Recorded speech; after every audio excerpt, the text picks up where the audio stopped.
세상엔 참 많은 미제 사건들이 있죠. 그 중에는 해결이 힘들어 보이는 사건도 많지만 오늘 다룰 사건은 한 통의 제보로 인해 13년 만에 해결된 사건입니다. 2004년 1월 31일 아침 9시 무렵 이바라키현 미오무라 후나코의 강변 산책로에서 한 통의 신고가 들어옵니다. 신고를 한 것은 인근에 살던 50대 남성으로 아침 산책 도중 강에 떠있는 여성의 시신을 발견한 것인데요.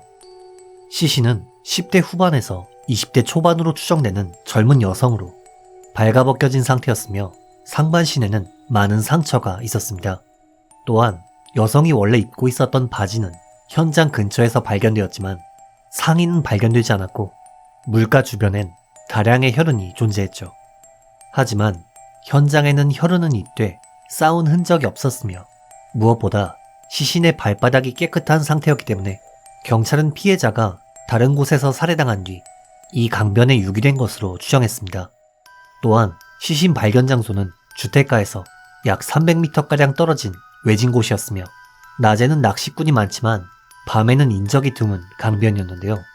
부검 결과 시신의 사망 추정 시각은 31일 밤 12시에서 새벽 2시였으며 직접적인 사인은 목을 졸라 살해한 질식사였다고 합니다. 또한 팔과 허벅지에는 타박상, 뇌출혈이 있었으며 목과 왼쪽 어깨에는 사망 후 칼로 찌른 상처가, 왼쪽 가슴에는 심장까지 찔린 상처가 있었죠.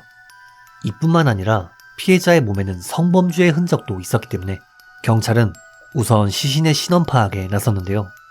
그런데 시신이 발견된 당일 오후 무렵 인근에 살던 한 남성의 여자친구가 사라졌다 라는 신고로 인해 마침내 피해자의 신원이 밝혀집니다. 피해자는 인근에 살던 21세의 하라다 미사도란 여성으로 경찰에 신고했던 대학생 남성은 그녀의 남자친구였죠. 자, 그렇다면 피해자는 어떤 인물이었으며 그녀를 살해한 것은 누구일까요? 피해자 하라다 씨는 야마구치현 출신으로 이바라키현 대학에 진학해 자취를 하며 대학생 철인 3종격이 연합에서 운영위원을 맡던 인물이었는데요.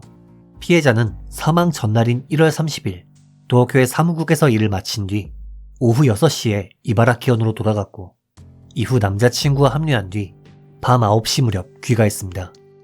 이들은 함께 식사를 마친 뒤 술을 한 잔 마셨고 이후 남자친구가 잠에 들자 그녀는 지갑과 휴대전화를 집에 둔 채 돌연 모습을 감췄던 것인데요. 당시 경찰은 실종 직전까지 함께 있었던 남자친구를 의심했고 이 남자친구를 중점적으로 수사하기 시작했습니다. 당시 남자친구는 경찰 조사 과정에서 자다가 12시쯤 여자친구가 방을 나오는 소리에 깼었다. 화장실을 간 거라 생각했다. 그런데 아침에 일어났는데 여자친구가 없었다. 산책 갔다 올게. 아침까진 돌아올 거야. 라는 메모가 있었다. 라는 진술을 했는데요. 그리고 다음날 TV에서 의문의 시신 발견 뉴스를 본 후 경찰에 신고한 것이라고 주장했죠. 하지만 경찰은 여전히 남자친구를 의심했습니다. 그도 그럴 것이 피해자의 시력은 0.1 정도로 평소 렌즈나 안경이 없으면 일상생활에 불편함을 겪었는데 그녀는 렌즈도 안경도 전부 집에 둔 채 외출했기 때문에 이 부분이 너무도 부자연스러웠고 무엇보다 이 산책을 간다 라는 메모를 바탕으로 사실 연인 간에 불화가 있었으며 이로 인해 남자친구가 그녀를 살해했다고 의심한 것이죠.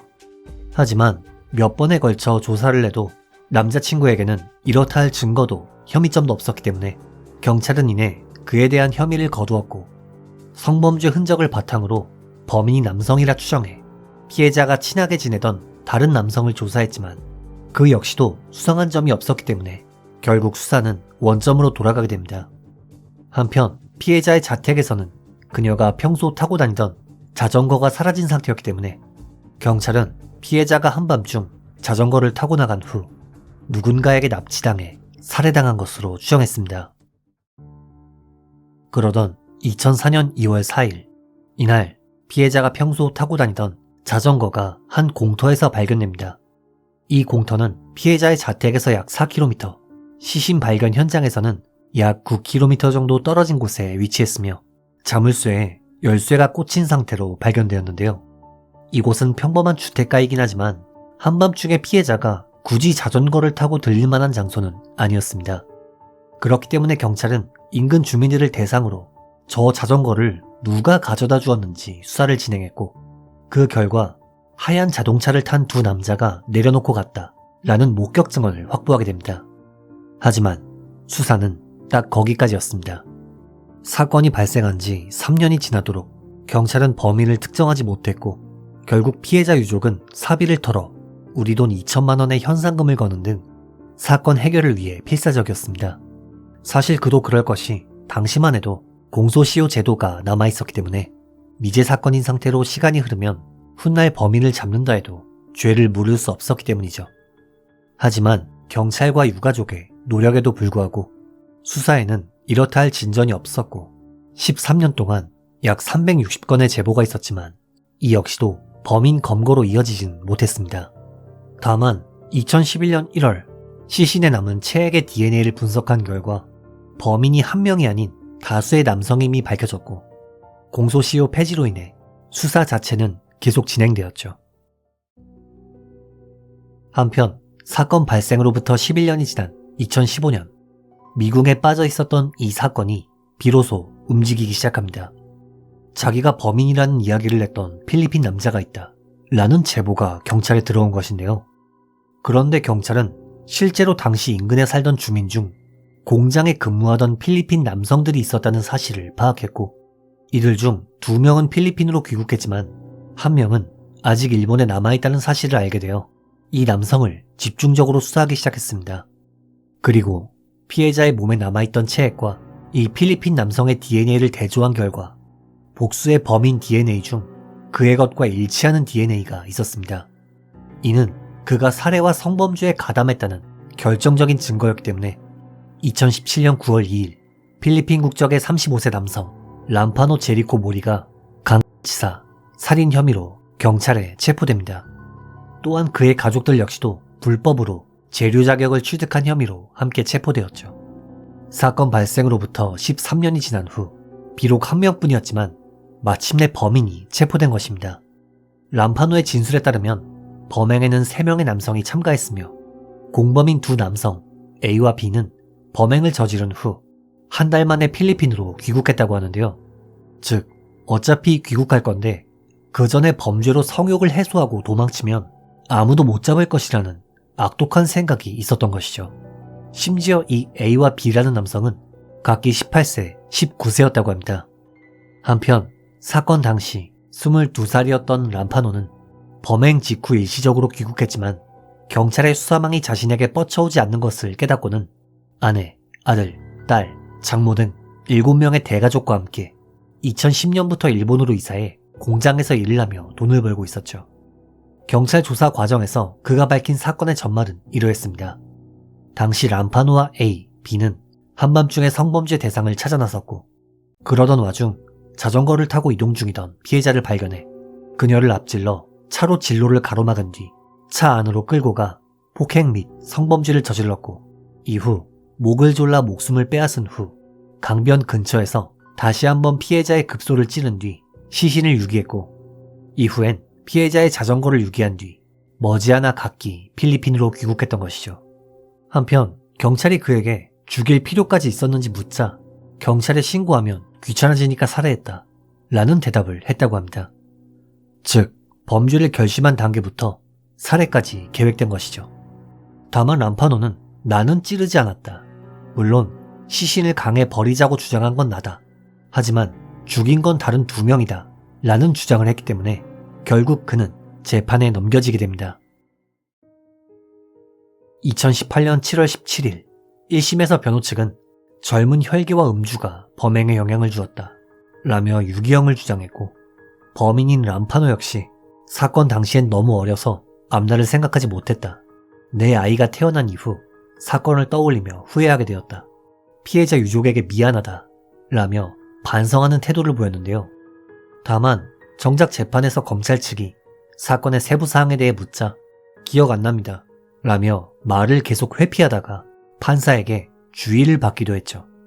한편 검찰 측은 강한 사리에 근거한 집요하고 잔혹한 범행이다 라는 말과 함께 무기징역을 구형했습니다. 그리고 2018년 7월 26일 재판장은 판결문을 통해 피해자의 인격과 존엄을 짓밟는 비열한 범행이다. 유기형을 선택해야 할 이유가 없다. 라는 말과 함께 검찰의 구형대로 무기징역을 선고했습니다. 그러자 변호 측은 형량이 무겁다며 항소했지만 2019년 1월 16일 항소는 기각되어 그의 무기징역이 확정됩니다. 한편 2019년 1월 24일에는 범행 당시 18세였던 공범 A가 일본에 입국했다가 경찰에 체포된 일이 있었는데요. 참고로 이 체포는 가족의 설득으로 A가 자수한 것이라고 합니다. 그리고 자수한 공범 A는 2021년 1월 18일 재판에서 자신의 기소 내용을 전부 인정했으며 증인 신문에는 앞서 판결을 받은 람파노도 참석했는데요. 사건 당일 람파노가 일본인 여자를 맛보고 싶다 라는 말을 하자 A가 그럼 여자를 찾으러 가자 라는 이야기를 했다는 사실이 밝혀집니다. 또한 피해자의 목을 조른 것도 A였죠. 진짜 아무리 자수했다고는 해도 쓰레기 같은 놈들이네요.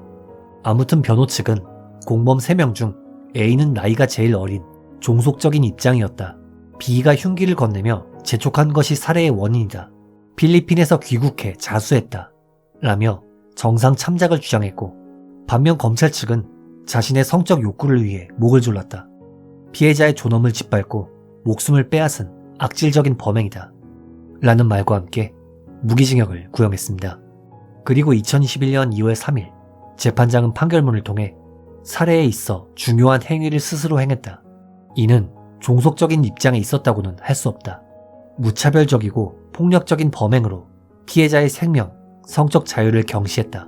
라는 말과 함께 무기징역을 선고했습니다. 그리고 이렇게 13년 동안 멈춰 있었던 미제 사건의 범인 2명이 법의 심판을 받게 되었죠. 하지만 남은 1명, B는 여전히 필리핀에 남아있는 상태라고 합니다. 부디 언젠가 공범 B에게도 법의 심판이 내려졌으면 하는 바람이네요. 이번 영상 어떻게 보셨는지요? 피해자분의 명복을 빌며 영상을 마칩니다. 규미사였습니다.